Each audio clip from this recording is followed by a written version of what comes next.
Hi everyone and welcome back to another Dark Souls remastered starting class to PvP ready run. This one was a ton of fun.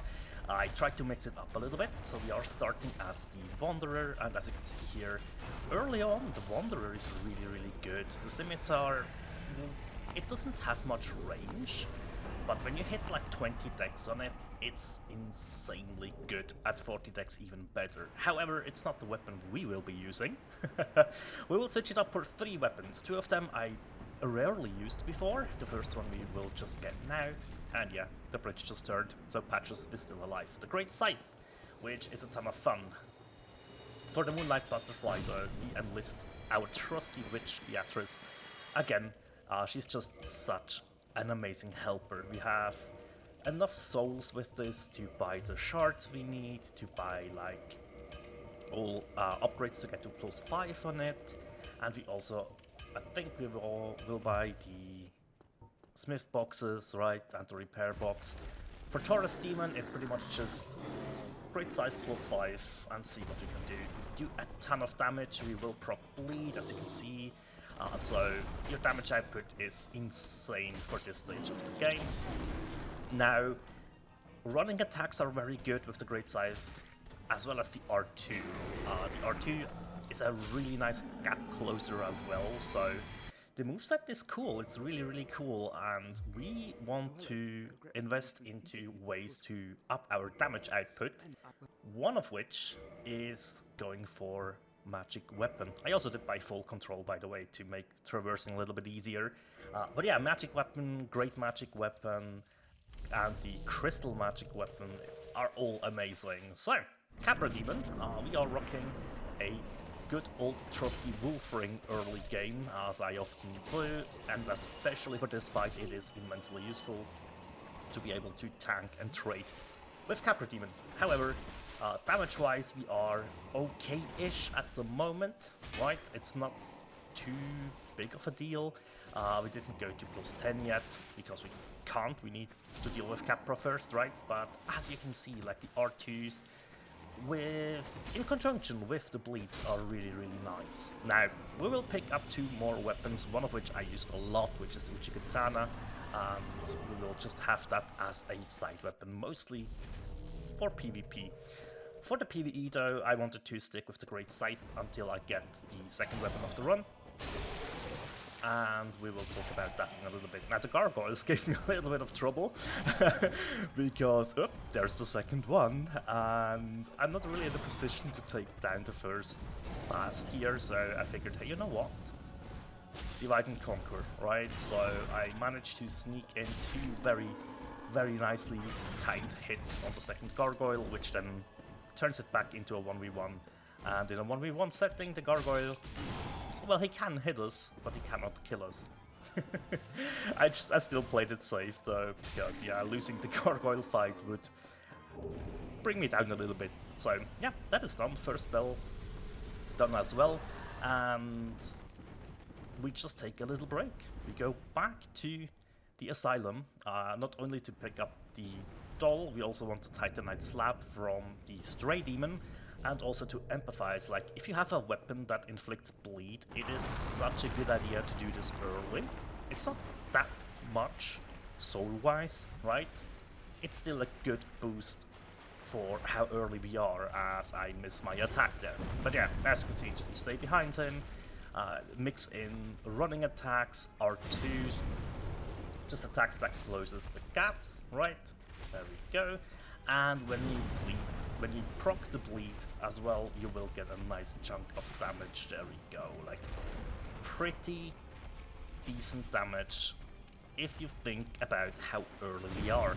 Now, you could have done this with a +10 or even a +14 weapon, right? We just went in with a +5, and I just really did this to empathize how important the bleed is on the scythe and how much it helps out. Now, I have done a playthrough with a different scythe in the past, but I never really used the Great Scythe, so I thought, hey, this would be very cool to just try it out, get a feel for it, and throughout the New Game Plus and New Game Plus 2 cycles, we will be able to upgrade this to plus 15. Same goes for the Uchi, right? So we will have 3 weapons maxed out, no problem at all.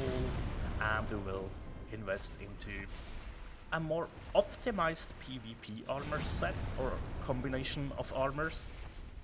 And that was just really exciting to think about, and taking a look at the armor optimizer and then do tweaks on that as well. Yes, I wanted to maximize for poise, but I also wanted to have a somewhat okay look. I failed horribly. The mask looks atrocious with the combination I went for, but you will see that in the end. There's our slab. Next up is pinwheel, and pinwheel can be troublesome sometimes if you go in early, right? This isn't early though, this is like, quite honestly, the probably appropriate time to do this, but yeah, the R2 just jumps in for 250 damage, which is nice, really nice, right? And yeah, I was experimenting with the moveset, trying out which attacks I like that work for me personally, right? And I just don't really like the normal R1, the two-handed R1, although it is nice to have the vertical slashes for a boss like Pinwheel, and like even bigger enemies, right?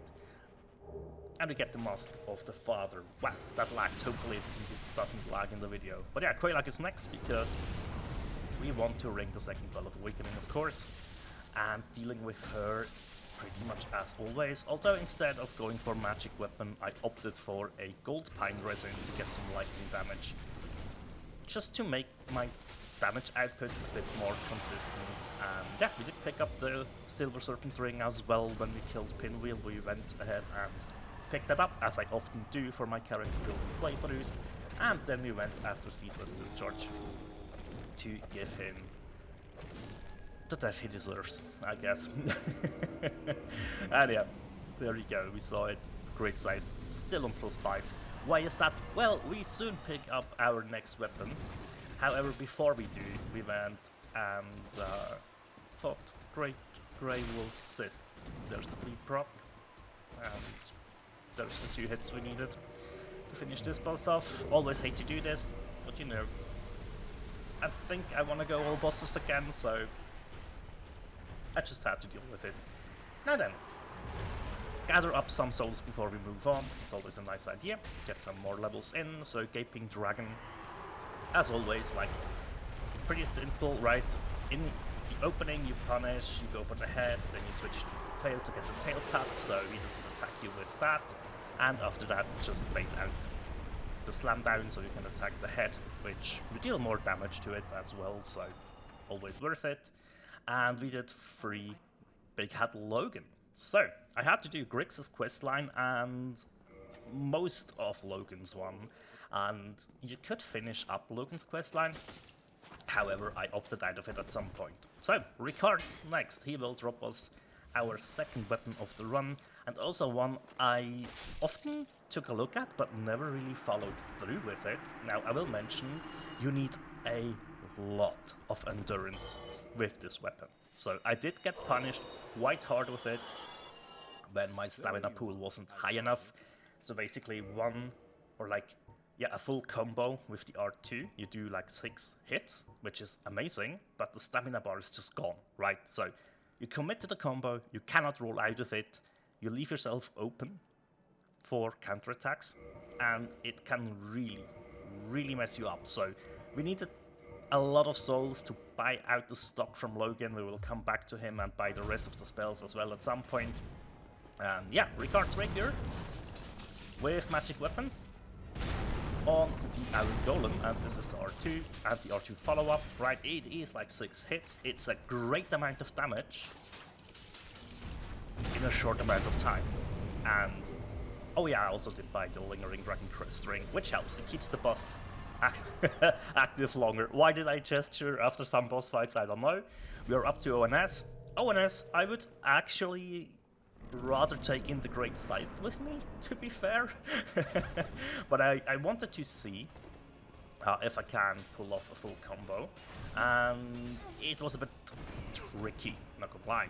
So if you go in with Ricard's Rapier, I would suggest running attacks. Actually, running attacks on the rapier are very good because they do hit twice if you do space it correctly, as demonstrated here, and that is a decent amount of damage for the stamina you use to pull it off, right? The R2 combo is just eating through stamina, and I think I still was not on enough stamina here, so not enough levels put into endurance, and as you saw there, I did die on the try before this, and I was like, okay, I just need to figure out what works for me, which attacks work well, which ones are too risky to do, and that's why I, at some point, just landed on, oh yeah, okay, like running attacks are the way to go. I just need to work on my spacing for them. I need to figure out how far away I need to be to make both hits connect, and also rolling attacks are good. Regular R1s can work as well, because you do have that thrust. And in combination with that, on New Game Plus, I went for Smo first, so we had Ornstein left to pick up the Leo ring, right? And I should have incorporated that into the build, because if you get counter-attacked, or if you do counter-attacks with it, like the whole R2 combo shoots up to an even more insane amount of damage, right? However, I figured I'd rather have Havel's ring and the Fap ring for more health, endurance, and equip load, so I can optimize my whole gear set around being able to fast roll while rocking a decent amount of poise, which will allow me to trade. Now, in that trading, there's the potential with the Leo ring as well, right? And since I didn't do it though, it's fine. But here you can see the R2 combo. That's almost 1000 damage on Super Smo here, which is quite nice, considering we are only, in quotes, using magic weapon as a buff here, right? Later on, I did grab myself Power Within, and I think we will see that in the New Game Plus clips. And it's insane what you can do. Did I do it in New Game? I hope so, because I remember dealing with Sieve, the Scaleless, with Power Within and the buffs active, and just like melting through the health bar. That was so much fun. But yeah, ONS is done, we can warp now, which is very nice. And so yeah, I returned to Logan. And just made sure, there we go, everything's bought out. He will leave for the Duke's Archives. And then we go for Gwendolyn. Gwendolyn, poor guy. There's not too much about that fight, right? You just go in and do your hits as much as you can. Now, Priscilla was worrisome because, as suspected, you do not deal enough poise damage with Ricards to get her to stagger out of her invis, so that's a thing to keep in mind. And we have upgraded to Great Magic Weapon by now, which you do find in the Cathedral, right?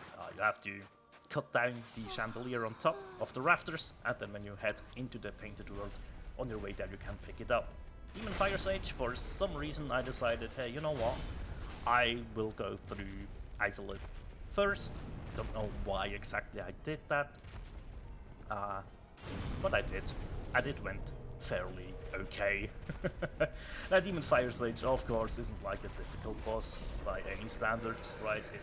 It can be a little bit annoying with the AoEs and stuff, but most of the time, it's okay. Now, Centipede Demon as well, just like trying to connect the running attacks and then just go for regular R1s.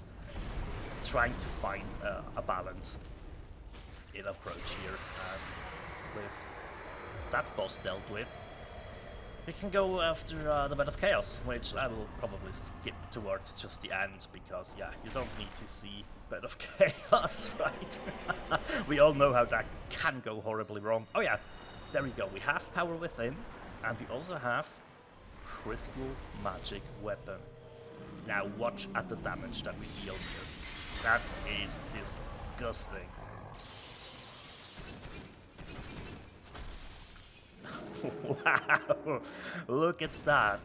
That's more than a quarter of his health bar, right? It's more like a third if the full combo connects. There we go. What the actual fuck is that, right?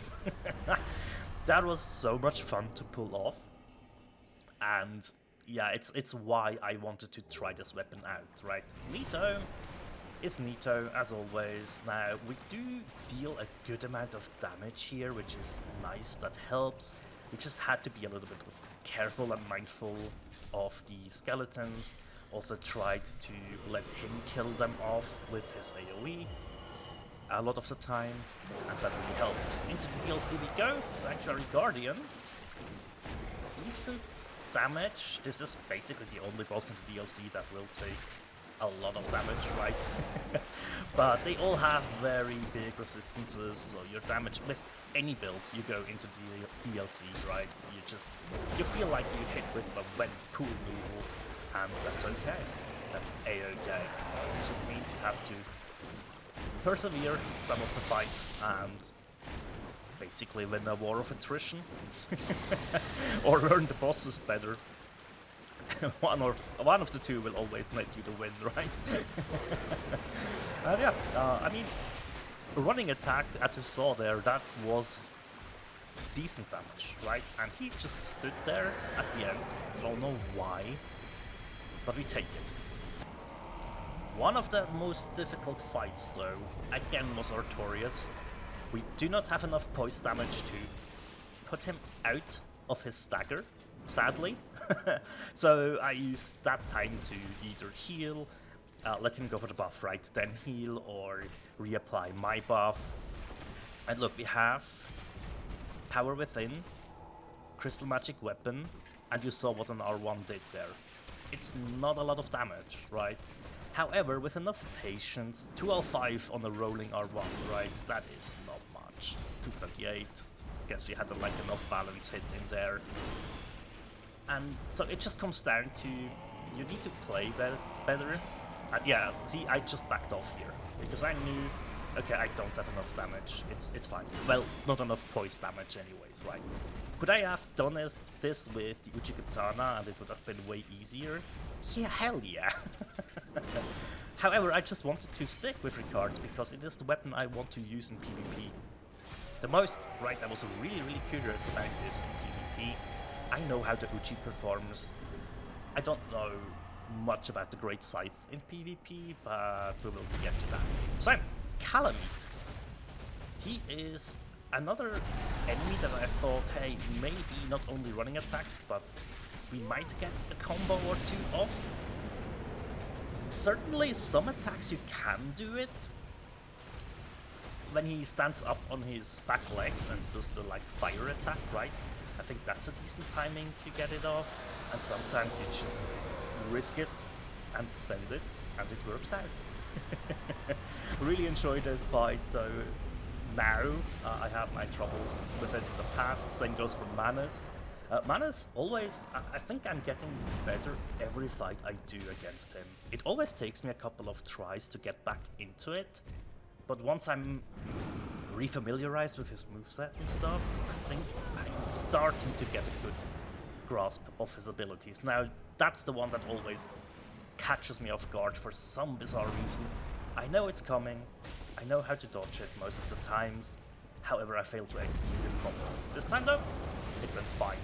And I'm just trying to stay at a range where we wait the attack where he slams down his arm and like that, right? He's vulnerable for a running attack. If you connect both hits, you get a decent amount of damage again, compared to the stamina you have invested and also in how much danger you're putting yourself, right? So it is a bit of a risk versus reward game with a weapon like this.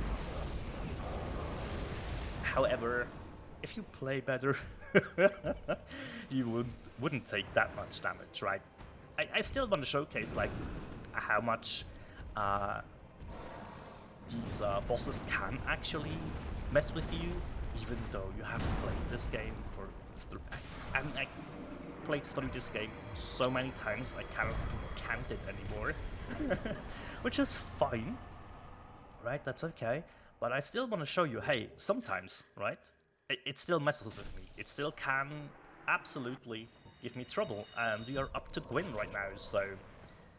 For Gwyn, we switched in the... What's it called again? The parry ring? Better crits? I forgot how it's called. What the hell? Wow, look at that. 1660 damage from one parry. Enhanced with the ring, of course, as well as power within. How's the ring called now? It will come back to me at some point. Yeah. The Hornet Ring, there it is. It is in fact the Hornet Ring. And Gwyn almost gave me a heart attack here. I was like, oh well, we can finish it with a parry. Yeah, the Hornet Ring really helps here. And that is new game. So, awesome. Also, we are on plus 15 at this point, sorry. That is an important bit of information as well, right? And we are now moving into New Game Plus Plus. We are on level 82, right? We are now level 125 with all the stats that we would like. And you can clearly see how the Uchi Katana deals with ONS here. Look at that! So definitely, it's situationally, right? Sometimes another weapon will enable you to deal with the bosses way easier, right? And the running attacks on a katana are nothing to scoff at as well, so that's really good. Also, we do have bleed on the Uchi, right? Oops, that hitbox. I know about it. I know it's dangerous. I still get hit from it from time to time. It's fine. It happens. But yeah, this was his mistake. The jumping attack is just too easy to punish. And yeah, New Game Plus Plus ONS is done. Alrighty, we need to move on. What will be next? I wonder. Oh yeah, DLC time. So, great scythe. Demonstrated on the Sanctuary Guardian. Did you see that? Just run in, wow, 3 hits to stagger, we even got the bleed prop, and this has to be the most generous attack pattern the Sanctuary Guardian ever gifted me. What? I didn't know he could behave that tame. But I'll take it. So there's one more struggle that we have to go through, but I have another trick. Slumbering Dragon Crest Ring and Hidden Body Sorcery. So much fun to play around with this, so you have silent footsteps and you are almost invisible to enemies. And I needed one build to show this off, and this has enough int to pull it off, right? And I really just wanted to share this. If you've never done this combination, give it a shot. It's so much fun. You can run through the whole zone here and be way more safe. No meme rolling required for the elevator skip, right? You can just pretty much have a laugh through the whole forest here, except I didn't reapply Hidden Body, which is my bad, so I did get punished for it, as you would expect, right? However, that's fine. I just really wanted to show off that that is something you can do. I did then bone back and we cut to Artorias, done it with Ricard's Rapier again. However, it's still the same principle, right? It's just be patient and punish the attacks that you know you can punish. I think I figured out even more ways now. I found more openings and I just really enjoy that. I think that's great. Now then, we are nearing the end. Here it is. And this invasion was insane. So, we have one unfortunate enemy, and you can really see how my poise helps me here, and look at that. That was almost 1,000 damage. And yeah, this is where the Leo ring could be fun, right? Yeah, I gave him the bow and then Tarkus came in and I was like, uh-oh, I need to bail. We got indicted for this, that's okay. And yeah, the fashion is a bit wonky, I guess. But yeah, it's basically Black Knight armor, Havel gauntlets, Black Sorcerer boots, because those are the lightest boots that you can have. And then we have the porcelain mask. It's pretty cool. It's a pretty cool combination. Just the look of the mask is a bit off for what we are doing with the rest of the armor, right? It looks kind of weird.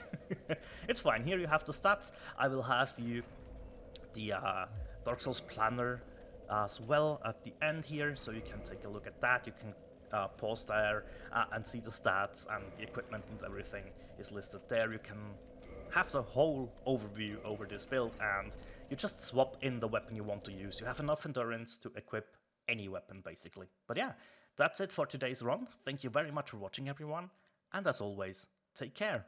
Bye!